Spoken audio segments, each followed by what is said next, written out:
سامعین اکرام، میرے پیارے اسلامی بھائیوں، السلام علیکم ورحمۃ اللہ وبرکاتہ۔ نحمده ونصلی علی رسوله الکریم، اما بعد فاعوذ باللہ من الشیطان الرجیم، بسم اللہ الرحمن الرحیم۔ قل ان الصلاۃ ونسکی ومحیای ومماتی للہ رب العالمین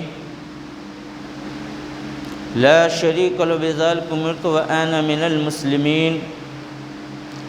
صدق اللہ مولانا عظیم وبلغنا رسوله النبی الامین الکریم، ونحن على ذلك من الشاہدین والشاکرین والحمد للہ رب العالمین۔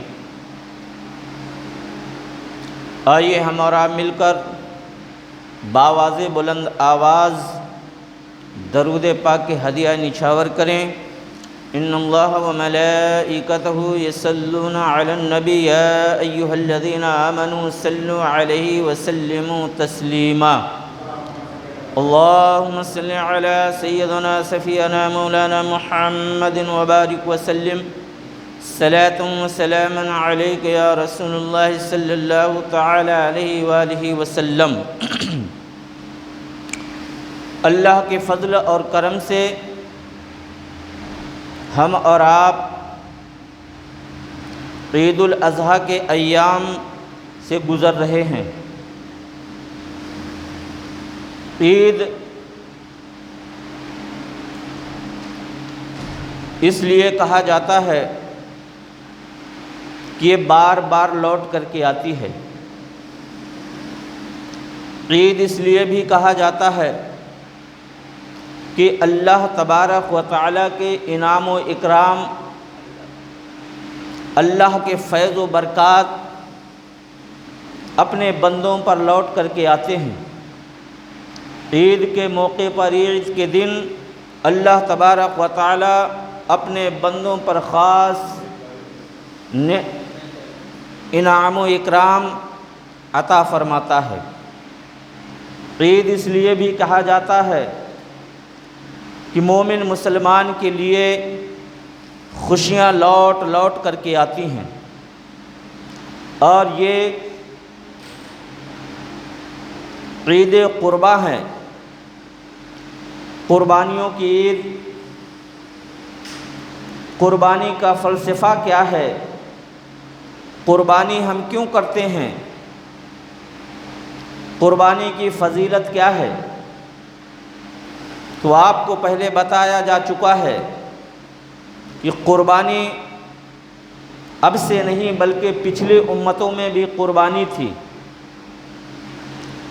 اور جب ابراہیم خلیل اللہ پر اللہ تبارک و تعالی نے امتحانات لیے، ابراہیم علیہ السلام پہ بہت امتحان اللہ تبارک و تعالی نے لیا، بڑے بڑے امتحانات، مگر ابراہیم خلیل اللہ ہر امتحان میں کھرے اترے۔ جب امتحان کا دور ختم ہو گیا تو اللہ تبارک و تعالی نے فرمایا اب تیری آزمائشوں کا دور ختم ہو گیا، اب تیری سربلندیوں کا دور، تیری شہرتوں کا دور، تیری اچھائی اور بھلائیوں کا دور شروع ہوا۔ تو اللہ تبارک و تعالی نے ابراہیم خلیل اللہ کو یہ درجہ عطا فرمایا، یہ شان عطا فرمائی کہ ہم اور آپ اگر غور کریں تو اللہ تبارک و تعالی نے ابراہیم علیہ السلام کو خلیل کیوں کہا اور اس کے درجات فضیلت اتنی رکھی۔ دیکھیے، اب سے نہیں بلکہ قریب تقریباً 3000 سال گزر گئے ابراہیم علیہ السلام کا دور، مگر آج بھی ابراہیم علیہ السلام کی وہ یادیں جو انہوں نے کعبۃ اللہ تعمیر کرنے سے لے کر اور قربانی تک مکے کی سرزمین پہ جو ادائیں انہوں نے اپنائی، وہ ساری کی ساری ادائیں آج بھی اسی طرح برقرار ہیں۔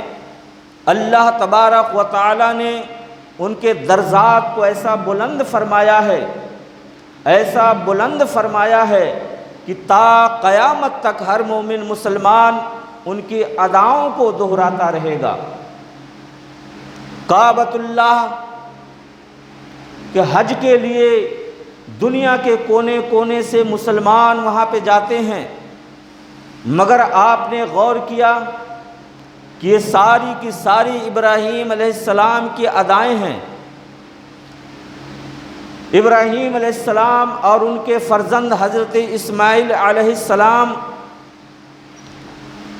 کعبہ تعمیر کرنے کے بعد جو لباس پہنا تھا وہ 2 چادریں تھیں، اور سفید چادریں تھیں، بغیر سلی ہوئی چادریں تھیں۔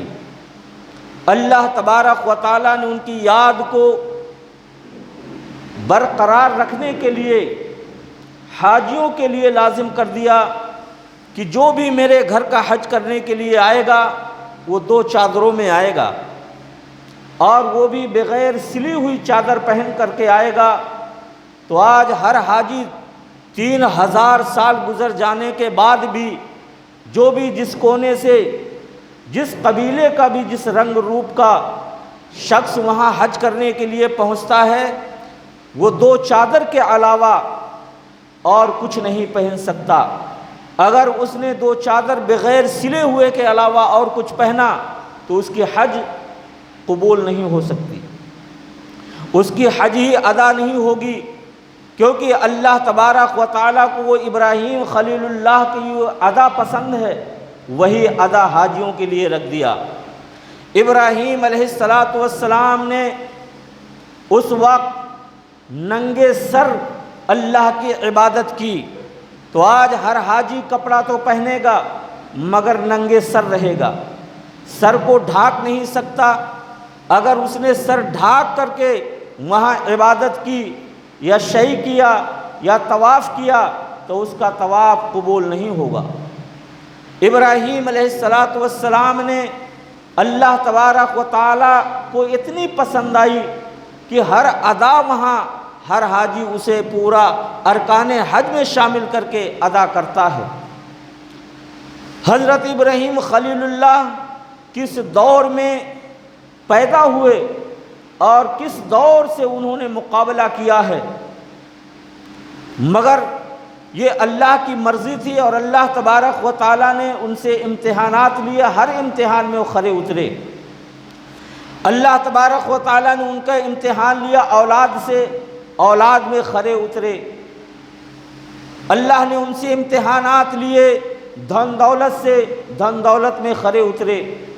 بیماری سے، بیماری میں کھرے اترے۔ پورے کے پورے یہاں تک کہ جان مال سب اللہ کی راہ میں قربان کر دیا، اور اللہ امتحان لیتا رہا، وہ پاس ہوتے رہے، امتحانات میں کھرے اترتے رہے، یہاں تک ابراہیم علیہ السلام کا جو سب سے چہیتا 90 سال یا کم و بیش عمر پہنچ چکی ابراہیم علیہ السلام کی، اللہ تبارک و تعالیٰ نے کوئی اولاد نہیں عطا فرمائی، بڑھاپے پہ پہنچ چکے ہیں اور دعائیں کر رہے ہیں اللہ سے، اللہ تبارک و تعالیٰ نے اولاد عطا کی۔ حضرت اسماعیل علیہ السلام جب وہ تھوڑا بلوغت میں آئے، بڑے ہوئے، اللہ نے کہا یہ بچے کو میری راہ میں قربان کر دے۔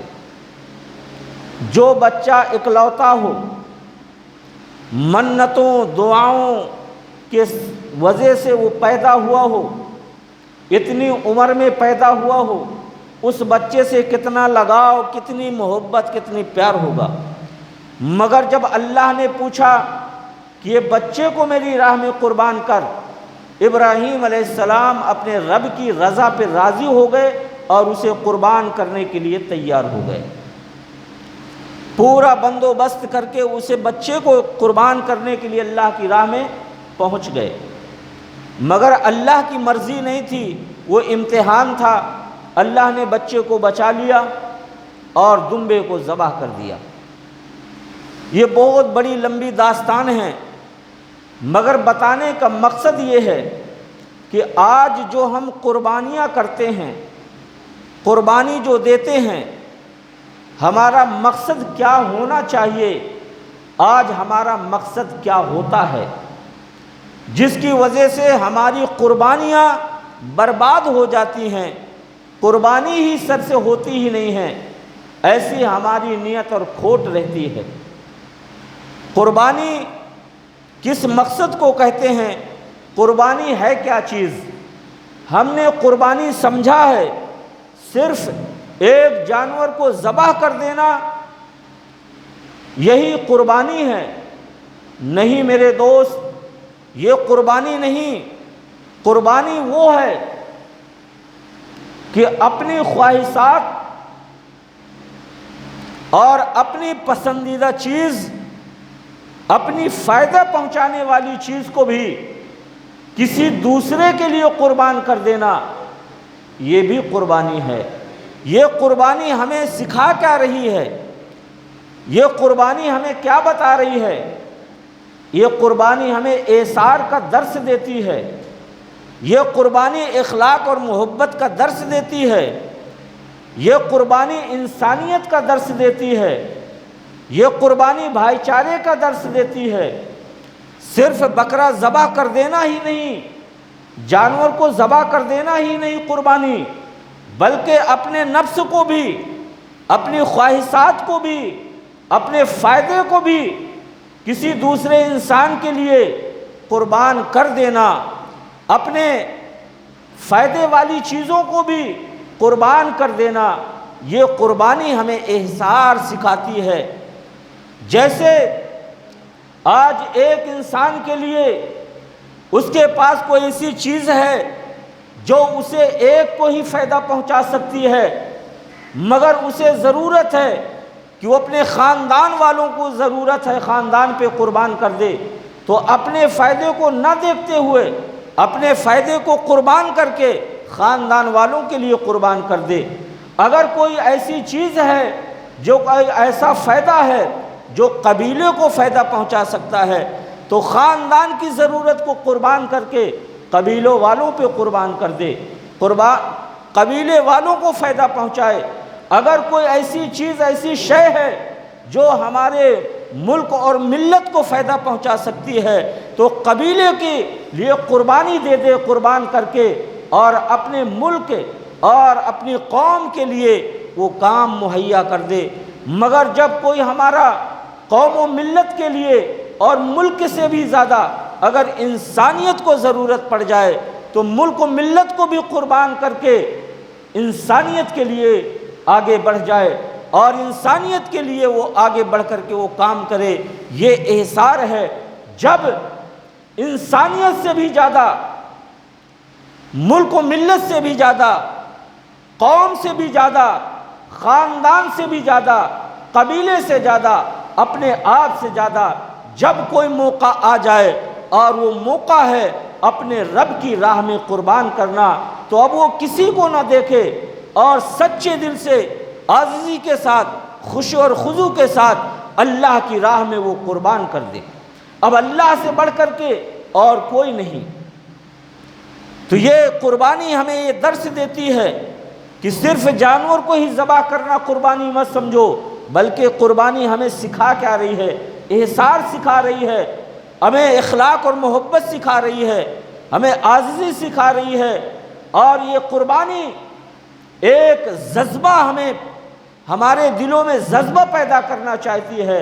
ہم جذبہ پیدا کریں اور خلوص دل کے ساتھ خالص اللہ کے لیے ہم وہ قربانیاں دیں جس میں اللہ راضی اور خوش ہو جائے۔ پیارے آقا صلی اللہ تعالی وسلم سے پوچھا، یا رسول اللہ یہ قربانی کیا ہے؟ پیارے آقا صلی اللہ علیہ وسلم نے فرمایا، قربانی تمہارے باپ ابراہیم علیہ السلام کی سنت ہے۔ ابراہیم علیہ السلام کی یادداشت کو تازہ کرنے کے لیے، ان کا ذکر باقی رکھنے کے لیے اللہ تبارک و تعالیٰ نے نماز کے اندر بھی ابراہیم کا ذکر رکھا ہے۔ اور نماز کس کی ہے؟ صرف اللہ کے لیے پڑھی جاتی ہے۔ نماز صرف اللہ کی عبادت ہے، مگر نماز کے اندر بھی ابراہیم علیہ السلام کا ذکر ہے۔ جب آپ کوئی جانور ذبح کریں گے اس میں بھی ابراہیم علیہ السلام کا نام آئے گا، جب قربانی کریں گے اس میں ابراہیم علیہ السلام کا نام آئے گا۔ ابراہیم علیہ السلام کا نام 3000 سالوں سے چلا آ رہا ہے اور قیامت تک چلتا رہے گا۔ یہ اللہ تبارک و تعالیٰ نے ان کے درجات کو بلند کیا، کیونکہ ایسے کٹھن ماحول میں، ایسی جہالت کے دور میں، ایسی جہالات کے دور میں ابراہیم علیہ السلام پیدا ہوئے، جہاں چاروں طرف اندھیرا ہی اندھیرا، کفر ہی کفر اور شرک ہی شرک تھا۔ ایک تنہا ابراہیم علیہ السلام تھے جو اپنے اللہ کی وحدانیت کا اعلان کرتے تھے۔ ابراہیم علیہ السلام کا دور چلتا رہا اور ایسے حکمران کے دور میں ابراہیم علیہ السلام پیدا ہوئے جو ساری دنیا میں حکومت کرتے تھے۔ ساری دنیا میں حکومت کرنے والے 4 بادشاہ گزرے، وہ چاروں میں سے ایک بادشاہ نمرود تھا۔ اس دور میں ابراہیم علیہ السلام اپنے رب کا اعلان کرتے تھے، وحدانیت کی گواہی دیتے تھے، نہ جان کی پرواہ ہے، نہ مال کی پرواہ ہے، کسی چیز کی پرواہ نہیں، اللہ پر یقین اور بھروسہ رکھ کر کے وہ ایک اللہ کی گواہی دیتے تھے۔ وہ نمرود ایسا بادشاہ، ساری دنیا میں سلطنت اس کی تھی، اور وہ اپنے آپ کو خدا کہلواتا تھا، اپنے آپ کو رب منواتا تھا، اپنے آگے سجدے کرواتا تھا، اور اس کے مجسمے، اس کے پتلے جگہ جگہ پہ رکھے ہوئے تھے۔ لوگ دھیرے دھیرے انہی کی پوجا کرنا شروع کر دیا۔ یہ شرک وہیں سے زیادہ شروع ہو گیا، مگر ابراہیم علیہ السلام تنہا اس کا مقابلہ کرتے رہے، اور اللہ تعالیٰ ان پہ آزمائشوں پہ آزمائش ڈالتا رہا۔ جب آزمائشوں سے فارغ ہوئے تو اللہ تبارک و تعالیٰ نے درجات بلند کیے۔ آج انہی کی سنت اور پیارے آقا صلی اللہ تعالیٰ وسلم کی سنت ہر مومن مسلمان پہ، صاحب غنی پر قربانی واجب ہے۔ قربانی ہے کیا چیز؟ تو قربانی ایک مالی عبادت ہے۔ قربانی مالی عبادت ہے جو خاص جانور کو خاص دن میں اللہ کے لیے ثواب کی نیت سے ذبح کیا جاتا ہے، وہی قربانی ہے۔ تو صرف یہ مت سمجھے کہ قربانی ذبح کر دینا جانور کو یہ قربانی ہے، بلکہ ہمیں قربانی سکھا کیا رہی ہے اس کے طرف بھی غور کرنا ہے، اس کی طرف پہ چلو۔ حضرت ابراہیم علیہ السلام نے بیٹے کی قربانی خدا کی رضا کے لیے پیش کر دیا، اور وہی قربانی کا سلسلہ تب سے چلا آ رہا ہے۔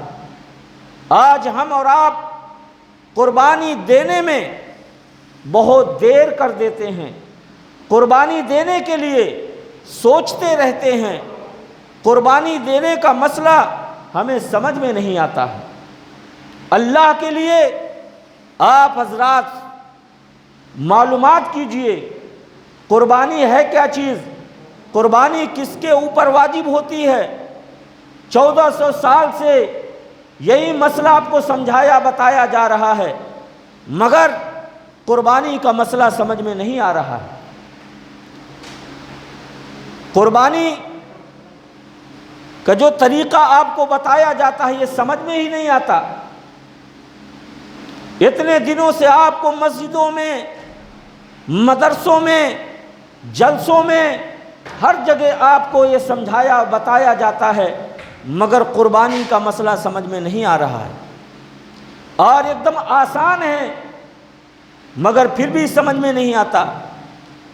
تو پیارے بھولے مسلمانوں، قربانی آپ لوگوں کو معلوم ہے، مگر سمجھیے اسے اپنی رائے کے مطابق اور اپنی خواہشات کے مطابق، آپ کی مرضی کے مطابق اسلام میں دخل مت دیجیے۔ اسلام کا جو قانون ہے، جو اسلام ہمیں مسئلے بتا رہا ہے، اسی کے طریقے پہ چلنے کی کوشش کریے، اپنے مفاد کے لیے، اپنے فائدے کے لیے، اور اپنی من مرضی اپنے مطابق مت وہ مسئلے کو حل کرنے کی کوشش مت کریں۔ اسلام کہہ رہا قربانی اس کے اوپر واجب ہے جو صاحب استطاعت ہے، جو غنی ہے، قربانی اس کے اوپر واجب ہو گئی۔ اب آپ کو مسئلہ بتایا جاتا ہے اس کا، اور زکوٰۃ سے کوئی لین دین نہیں ہے۔ زکوٰۃ کے مال پہ سال گزر جانا ضروری ہے، تب اس کے اوپر زکوٰۃ فرض ہوتی ہے۔ مگر قربانی کا مسئلہ یہ ہے کہ اگر آپ رات میں صاحب استطاعت ہوئے، آپ صاحب غنی رات میں ہو گئے، ان 3 ایاموں کے درمیان 10 اور 11 12 کو آپ صاحب غنی ہو گئے، آپ کے اوپر قربانی واجب ہو گئی۔ آپ صاحب مال ہو گئے، آپ کے اوپر قربانی واجب ہو گئی۔ سال گزر جانا ضروری نہیں ہے، اور اتنا مال بھی رہنا ضروری نہیں ہے۔ آپ کے جو اصلیات خرچات ہیں، اصلیات جو ضروریات ہیں، ان کے علاوہ آپ کے پاس پیسہ ہے، آپ کے اوپر قربانی واجب ہے۔ آپ غور کریے، یہ فلسفہ قربانی اور یہ اسلامی قربانی ہے، یہ بہت مشکلوں سے، بہت قربانیوں کے بعد ہم تک پہنچا ہے۔ اب ہماری یہ ذمہ داری بنتی ہے کہ ہم اس کو نبھائیں، اسے اپنائیں، اسی میں ہماری کامیابی اور بھلائی ہے۔ ہمیں ایک سوال یہ کرتے ہیں کہ میرے والد کا انتقال ہو گیا، والدہ کا انتقال ہو گیا، کیا میں قربانی اپنے والد کے نام سے دے دوں، اپنے والدہ کے نام سے قربانی دے دوں؟ نہیں، آپ اپنے والد کے نام سے مت دیجئے، ماں کے نام سے مت دیجئے، پہلے آپ اپنے لیے قربانی دیجئے۔ آپ کے اوپر واجب ہے تو وہ کہتا ہے اچھا ٹھیک ہے، پھر اگلے سال دیکھیں گے، اس سال نہیں اگلے سال دیکھیں گے۔ تو خدا کے لیے اسلام کو مذاق مت بنائیے۔ آپ کے والد کے اوپر فرض نہیں، واجب نہیں، ماں کے لیے واجب نہیں، آپ کے اوپر واجب ہے۔ آپ صاحب مال ہیں، آپ استطاعت رکھتے ہیں، تو آپ کے اوپر اس سال واجب ہے۔ اگلے سال بھی اگر اللہ کے فضل سے مالدار رہیں گے، اگلے سال بھی آپ کے اوپر واجب رہے گی، ہر سال آپ کے اوپر واجب رہے گی جب تک آپ صاحب غنی رہیں گے۔ اور اگر آپ دینا چاہتے ہیں، آپ کی خوش نیتی ہے، ماں باپ سے محبت ہے، آپ دینا چاہتے ہیں قربانی اپنے ماں باپ کے نام پر، تو پہلے آپ اپنے لیے دیجئے، دوسرا حصہ اپنے ماں باپ کے لیے دیجئے۔ ایسا نہیں اپنے چھوڑ کر کے ماں باپ کے لیے دے دیں، تو ان کی قربانی تو ہوگی مگر یہ نفلی قربانی ہوگی اور آپ گنہگار ہوں گے۔ تو گنہگار کا مطلب یہ نہیں ہے آپ جو سمجھ رہے ہیں، آپ لوگ شاید یہ سمجھتے ہیں کہ ہم ماں باپ کے نام سے دیں گے تو ہم گنہگار ہو جائیں گے، آپ یہ سمجھ رہے ہیں۔ بات یہ نہیں ہے، بات یہ ہے کہ اگر آپ نے نہیں دیا تو بھی آپ گنہگار ہوں گے، ماں باپ کی قربانی دے دی، آپ نے آپ کی قربانی نہیں دے دی تو بھی آپ گنہگار ہوں گے، کیونکہ واجب آپ کے اوپر ہے، آپ کو دینا واجب ہے، ضروری ہے۔ سمجھ میں آ رہی ہے بات سمجھ میں؟ 1400 سال سے آپ کو سمجھایا جا رہا ہے، قربانی کا مسئلہ بتایا جا رہا ہے، مگر سمجھ میں ہی نہیں آتا۔ ہر جب قربانی کا وقت آتا ہے تو بولے گا ماں کے نام سے دے دیں، باپ کے نام سے دے دیں۔ اتنے سالوں سے آپ کو سمجھایا جا رہا ہے، سمجھ میں آ رہی ہے بات؟ قربانی جو کماتا ہے، جس کے پاس دولت ہے، قربانی اس کے اوپر واجب ہے، اور جو مر گیا اس کے اوپر واجب نہیں ہے، کیونکہ وہ کما نہیں رہا، اس کے پاس دولت نہیں ہے، وہ سب چھوڑ کے چلا گیا، اب اس کے اوپر قربانی واجب نہیں ہے۔ مگر اگر دینا چاہتے ہیں، کوئی اولاد اپنے ماں باپ کے لیے دینا چاہتی ہے تو دے سکتی ہے اور دینا چاہیے، مگر پہلے اپنی جو اس کے اوپر جو واجب ہے اس کو پہلے ٹالے۔ واجب کو پہلے پورا کرے، پھر اس کے بعد نفلی قربانی دے۔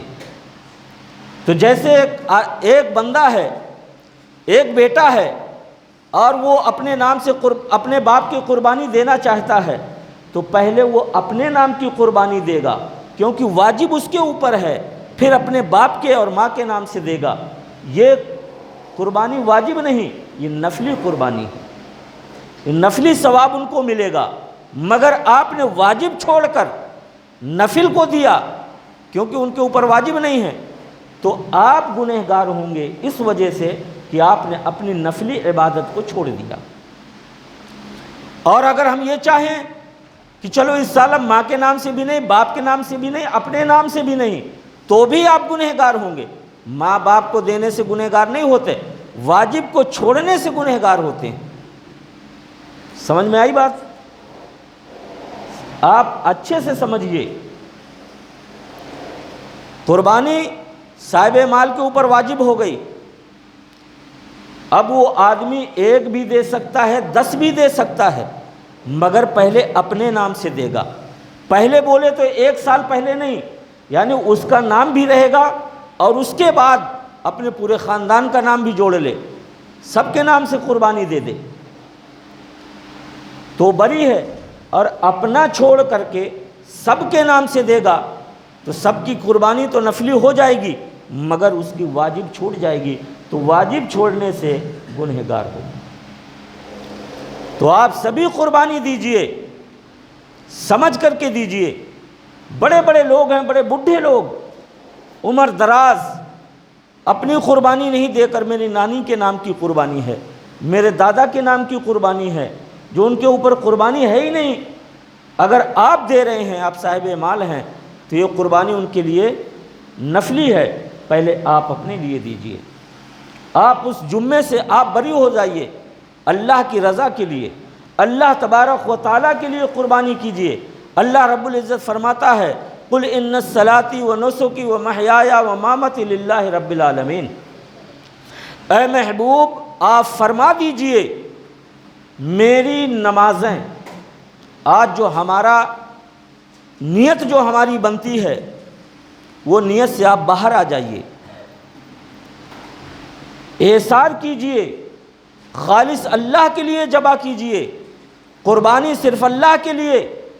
اللہ کی بارگاہ میں آپ کے بکرے کا خون، بکرے کا گوشت، کسی جانور کا گوشت اللہ کو ضرورت نہیں، اللہ کی بارگاہ میں پہنچتا نہیں۔ قربانی ہمیں سکھا کیا رہی ہے؟ تقوی۔ قربانی ہمیں سکھا رہی ہے اخلاق، قربانی سکھا رہی ہے محبت، قربانی سکھا رہی ہے عاجزی، قربانی سکھا رہی ہے ہمارے سچائی اور ہماری نیت کو پاک کرنا، گناہوں سے صاف ہونا، یہ قربانی ہمیں سکھاتی ہے۔ تو قربانی دینے کے لیے ہماری سچی اور پکی نیت ہو، صرف خالص اللہ کے لیے، اللہ کی نیت کے لیے، اللہ کی رضا کے لیے بکرا خریدیے، جانور خریدیے اور اللہ کی رضا کے لیے اسے قربان کر دیجئے۔ اگر کوئی آدمی اچھا سے اچھا بکرا خرید کے لایا اور اس کی نیت یہ ہے کہ اس میں گوشت اچھا نکلے گا، زیادہ گوشت نکلے گا، گوشت حاصل کرنے کی اس کی نیت ہے، تو اس کی قربانی نہیں ہوگی، قربانی اس کی نہیں ہوگی، صرف ذبح ہی کر دے۔ تو یہ نیت سے بھی باہر آ جائیے، خالص اللہ کے لیے ہو۔ آپ کو بار بار بتایا جاتا ہے ابراہیم خلیل اللہ نے خالص اللہ کی رضا کے لیے بیٹے کو قربان کیا، کوئی فائدہ نہیں، کوئی آمدنی نہیں۔ ابراہیم علیہ السلام اپنے بیٹے کو قربان کرتے کچھ فائدہ ملتا نہیں، اللہ کی رضا کے لیے تھا۔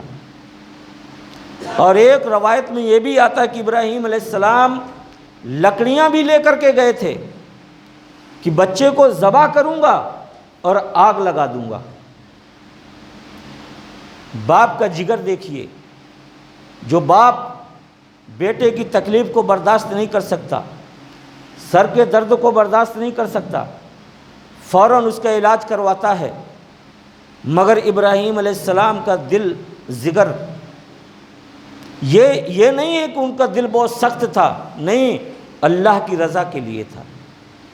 پیغمبر ہیں، اللہ کی رضا کے لیے، اللہ کی خوشی کے لیے اپنے بیٹے کو قربان بھی کر دوں گا اور آگ لگا دوں گا، کیونکہ پہلے کا یہ دستور تھا کہ جس کی قربانی قبول ہوتی تھی آگ چھوائی جاتی تھی، اگر آگ لگ گئی تو قربانی قبول ہو جاتی تھی۔ ایک روایت میں آتا ہے کہ آسمان سے آگ آتی تھی، اسے کھا کر کے چلی جاتی تھی۔ تو ہم اور آپ تو جانور ہے ذبح کر رہے ہیں، تو نیت آپ پکی رکھیے کہ صرف اللہ کی رضا کے لیے ہے، تو یہ قربانی ہمیں انشاءاللہ کل قیامت کے میدان میں ہمارے کام آئے گی۔ قربانی کا جانور ذبح کرتے ہیں، خون زمین پر گرنے سے پہلے ہی ہمارے سارے گناہ ختم ہو جاتے ہیں، ایک ایک بال کے عوض ہمیں 10 نیکیاں ملتی ہیں، اور وہاں قیامت کے میدان میں سینگوں کے ساتھ، کھروں کے ساتھ، بال کے ساتھ وہ سواری ہمارے لیے آئے گی جو صرف اللہ کی رضا کے لیے قربان کیا جائے، صرف خالص اللہ کی رضا اور اس کی خوشنودی کی نیت ہو، گوشت حاصل کرنے کے لیے، بانٹنے کے لیے، یا واہ واہی کے لیے، شہرت کے لیے اگر نیت اس میں شامل ہے تو ہماری قربانی نہیں ہوگی۔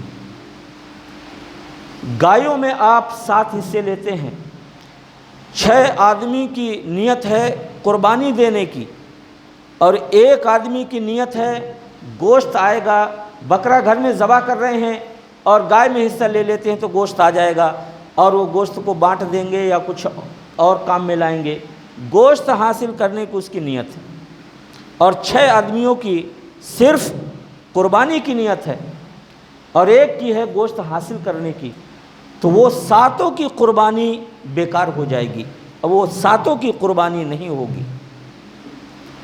تو اللہ کے لیے سچی نیت سے گوشت تو اللہ کے فضل و کرم سے سال بھر کھاتے ہیں کہ نہیں کھاتے؟ ہر کوئی استطاعت رکھتا ہے، مول کر کے کھاتا ہے، ہر ہفتے میں کھاتا ہے، ہمیشہ کھاتا ہے گوشت، یہ بھی گوشتی ہی ہے، مگر ذبح کرتے ہیں اللہ کے لیے تو نیت صاف رکھیں اللہ کے لیے۔ گوشت تو کہیں جاتا نہیں، گوشت تو آپ ہی کے پاس رہے گا، مگر داروں میں دار آپ کی نیت ہے، نیت آپ اپنی اچھی رکھیں اور اللہ کے لیے ہی ہو۔ یہ قربانیوں کی بڑی بڑی داستان ہے، مگر میں اتنی دور آپ کو نہ لے جا کر آپ کو یہی بتانا چاہتا ہوں کہ آپ قربانی کا مسئلہ سمجھ لیں اور اپنی نیت کو صاف کریں۔